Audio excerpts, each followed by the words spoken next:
Then the boys told him about Mercy and how she had left her town and her family to come along with their mother and them on their pilgrimage. At hearing this, the old honest man turned to Mercy and said, "Mercy is your name. By mercy you shall be sustained and carried through all the difficulties that assault you along your way, until you come to that place where you will look directly at the fountain of mercy with comfort. Blessed are the merciful, for they shall receive mercy." Matthew chapter 5, verse 7. During all this exchange, Great Heart walked along with his companions, very pleased and smiling at them. As they walked, Great Heart asked the old gentleman if he knew Mr. Fearing, for he had come on pilgrimage from those same parts as the old man.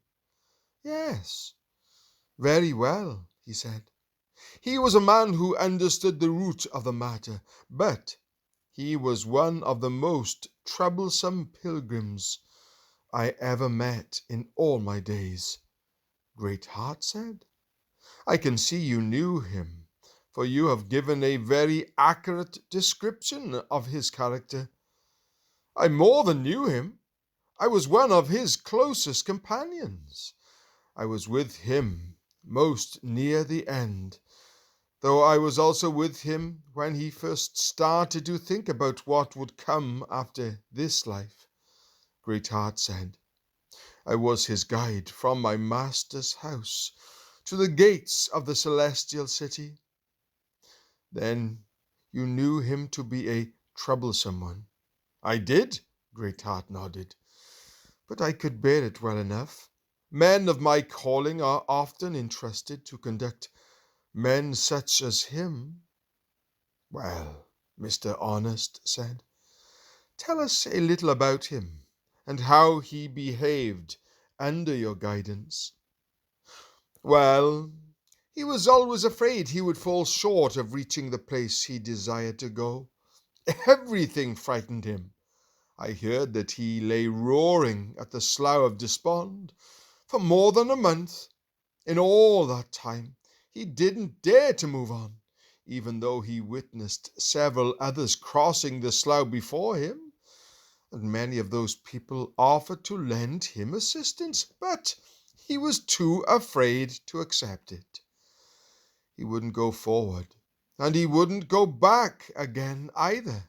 He said he would die if he didn't get to the celestial city, and yet he was discouraged by every difficulty and stumbled over problems as insignificant as straw when tossed his way.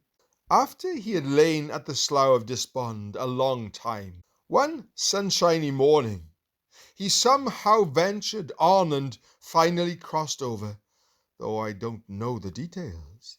He could hardly believe he had reached the other side. I think he had something like a Slough of Despond in his mind, like an internal mire that he carried with him everywhere he went.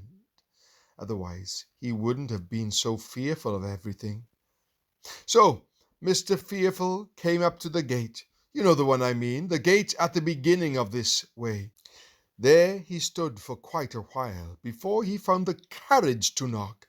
When the gate was opened, he stepped back and let others go before him and said he wasn't worthy. For even though he reached the gate before others, many of them went in before him. There, at the gate, the poor man stood shaking and cowering. I dare say anyone who saw him would have pitied him. Finally, he reached for the hammer which hung on the gate. He took it and rapped lightly a time or two.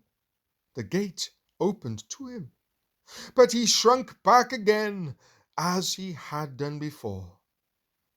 This time, though, the one who opened the gate stepped out after Mr. Fearing and said, "You who tremble, what do you want?" With that, Mr. Fearing fell to the ground. He who spoke to him marveled to see him so faint-hearted. So he said to him, "Peace be to you. Get up, for I have opened the door to you. Come in, for you are blessed." With that he got up and went through the gate, still trembling. Once he was in, he was too ashamed to show his face. Well, you know how it is there. After he had been shown hospitality for a while, he was told it was time to be on his way, and also told the way he should take. So Mr. Fearing went on till he reached our house. But when he arrived and my master came to the interpreter's door, Mr. Fearing behaved the same fearful way as at the gate. He lay there in the cold for a good while before he would say anything. He allowed his fear to paralyze him. The nights were long and cold then, and it is sad but true that in his chest pocket Mr. Fearing had a note that would allow him to receive all my master had to offer. He was ready to grant him the comfort of his house, and also to provide him with a brave and valiant guide, because he himself was so chicken-hearted. Yet even though Mr. Fearing understood all this, he was still afraid to call at the door. Instead, he lay here and there near the door until the poor man was almost starved, and his depression was so great that even though he saw several others knocking and entering in, he was just too afraid to even try. Finally, I think I looked out of the window and saw a man lying here and there around the door, and I went out to him. I asked him what he was doing there, but the poor man looked at me with tear-filled eyes without saying a word.